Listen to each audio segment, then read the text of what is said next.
Hey guys, welcome to the third edition of USATT Actionable Insights. In this one, what I really want to talk about the types of the deals in the programming. I think this will be really valuable for especially international brands trying to crack the US drinks market, because it's important for you to know what really goes on in programming. And what I mean by programming is mainly incentives, coming out with deals that helps with depletions, sale throughs. That's really important to understand, because you have to account that in your pricing when you are designing your pricing for the US drinks market. So here are some of the programmings that are really common, and here's how you can use it and what are the utilities of these programs, right? uh, First one, and one of the most popular one, is a minimum case buy. So when you're launching a new brand, what you really want to do is avoid the fanciness of buy 10 cases and get one case for free, and buy 15 cases and get two cases for free, and so on. What you really want to focus on is understanding the buyer. So if it's a fine wine merchant or a restaurant, you just have to tell them that, okay, we have this deal on 3 cases and 5 cases and 10 cases, but for new accounts, for new first time placement, first time order, first order on my brand, I will give you the best deal even at 1 case. So use that for small accounts and to open new accounts for your brand. Second is, if you are in a big store like Binny's, or maybe a big, like a minimum 10,000 square feet, like a store which does floor stacks and things like that. What that person is really looking for is a case stack deal. Even if you're a new brand, it's okay to ask for a case stack deal. And how I used to ask is, usually you have to convince them that they are the influencers, like you need them to build this brand in your state, right? So what you really want to do is, hey John, I really need your support here. Put my 10K stack there, because I'm launching the brand. I need your attention. I will give you 50%. So give them a great deal. So you give them 2 cases on 10, or maybe 3, depending on what it is, do your pricing. But what they're really looking for is the best deal from other retailers, because their objective is to be $1 cheaper, and they want a volume play, with their consumers. So if someone else is going to sell at $7.99 your wine, what they really want to do is sell at $6.99 and still make more money than the other guy. Important to understand what I just said, right? So do your pitch like that and get that floor case stack. And here's how you're going to get the floor case stack. By the way, here are some ways to get the floor case stack. You give them the deal, and then the best thing that worked for me, and the best thing that works for anyone still, is tell them that, John, I will come on Friday and Saturday 2 days and make sure I sell through this. I will sell 4 cases on like Fridays and Saturdays between 2 days, and deplete and do your in-store tasting. So you'll have to budget in-store tasting as well. If wherever you're selling 10 case or 15 case or 25 case stacks for the first time, you have to do in-store tastings, guys, because the last thing you want to do is a retailer investing in a stack and your brand is not moving.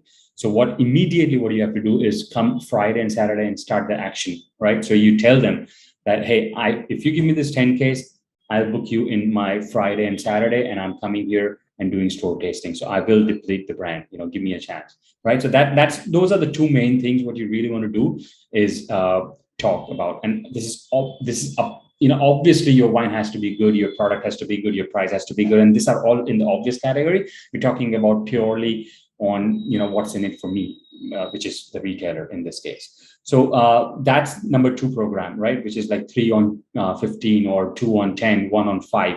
So these are the deals that are going on for floor stacks.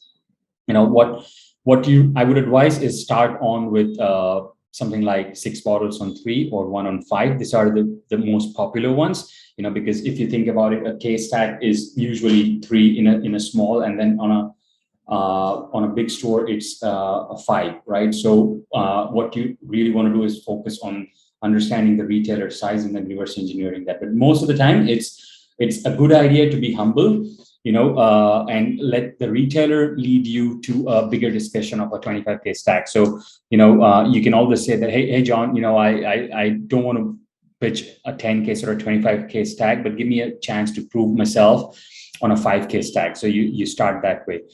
I think number 3, which I've seen really work for me and was more popular at that time, was mix and match case. So what you really want to do is give the flexibility and this goes down, a distributor giving to the retailer, but this goes down to a supplier giving to the distributor as well. Okay, so what I mean by that is allow your distributors, if you're selling them 3 SKUs, allow them to mix and match and make a palette of a purchase order. So it's okay if they put 20 cases of Merlot, 20 cases of Shiraz, and 20 cases of Chardonnay, and then that's your 60 case stack. What you really want to do is understand your layers, right? So if your layer is of 15 cases and 4 layers, you want to really make a program which is for 60 cases and so on. So you want a clean palette. If it's a 56, and you just have to break it down and do your number. And same goes with the distributor to retail. You allow them a mix and match case for their first entry, and give them a line price and give them the best deal. So that's something which is going to work with the new accounts, and especially for the restaurants as well. That mix and match case, that flexibility of just starting small is really, really important. Okay, so I've noticed that a lot of people, we always think that it's not economically work, but the moment you wear the buyer's hat, that why shall they buy or invest so much in a new brand, that is a big friction. That is a big objection that you are overcoming, and you have to overcome that objection, and you have to win the second purchase order and take that pressure of depletion. You have to make sure your brand moves, and then, they will increase your orders slowly, right? Fourth is sales reps. So you got to win the sales reps. They are the ones who are actually going out and selling. The first meeting, I'm a big fan of believing in action really happens. The entire success of your brand in, let's say, especially in America, is in the conversation of that 5 minutes a sales rep is introducing your brand to that retailer. That 5 minutes, imagine all the things that a winemaker has put in, the containers have come, the distributors, and everything has come and happened. But that 5 minutes when the rep is actually taking your new brand out in the market on that Monday and talking about your brand to the retailer is going to really dictate on how things are going to go, whether you're going to have a hardworking life or maybe a little easier life, right?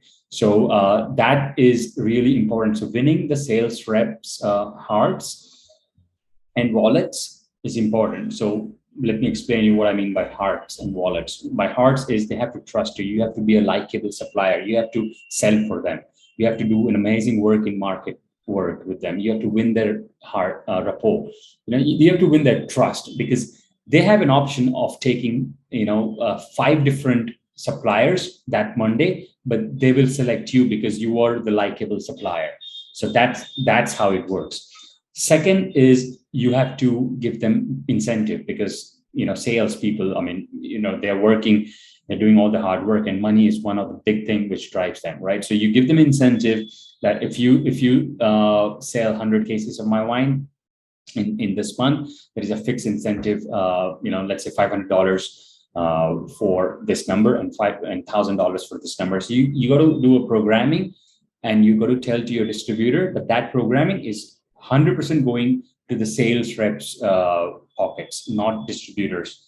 Okay, so I think you have to make it clear with the distributor that this is a separate thing for the sales reps have done.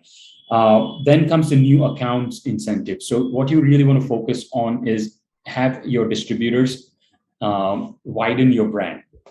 What I mean by that is have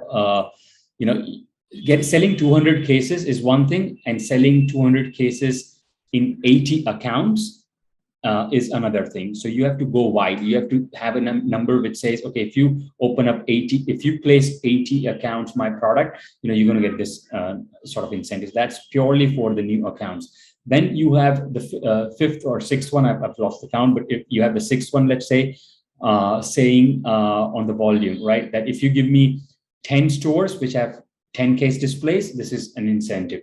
So use that. Then comes the number 8, which is sort of for the retailers, right? What we really want to do is have this 10 or 15 retailers where you have the case tax and where you have the rapport with the wine reps or the sales reps of the retail stores. You give them Visa or Amex cards, right? So you tell them that annually or monthly, if you sell, 50 cases of my wine, Stuart or Mary, here's a $500 Visa card for you. So and you don't have to hide. You have to tell this that to the retail owner or the distributor that this is what I'm doing for Mary, who works at the store level, who's going to hand sell my product, right? Are you okay with that? So it's important for everyone to know, and you're not bypassing, anyone in the chain, because you want to be, your first thing you don't want to do is piss off the distributor as an owner or piss off the retailer owner. So what you really want to do is you're going to be transparent, but you want to make sure that that dialogue is between you and the person on the floor. So you are the one who's going to win their heart as well and give them the Visa card. The 10th one, which I've noticed is really good and works, is something to design around depletion rate and depletions, right? Sell-throughs. So you have something where you're focusing the entire supply chain on the depletion rate, right? So you can say that if you, for the retailer especially, if you deplete 5 cases, if you maintain the depletion rate of 5 cases a month, we'll give you $200 or $500 Visa card. This is for the owner. So this is very important on how you are utilizing and designing your incentives and programming. But I would encourage that this is how the trade works. And really, if let's say your follow-up question is, but where are the margins? How am I going to operate? It's funny how if you add up more, like increase it, let the consumer pay $1 more. So if your pricing is $6.99 or $7.99, let them pay $8.99 or $9.99 for your brand.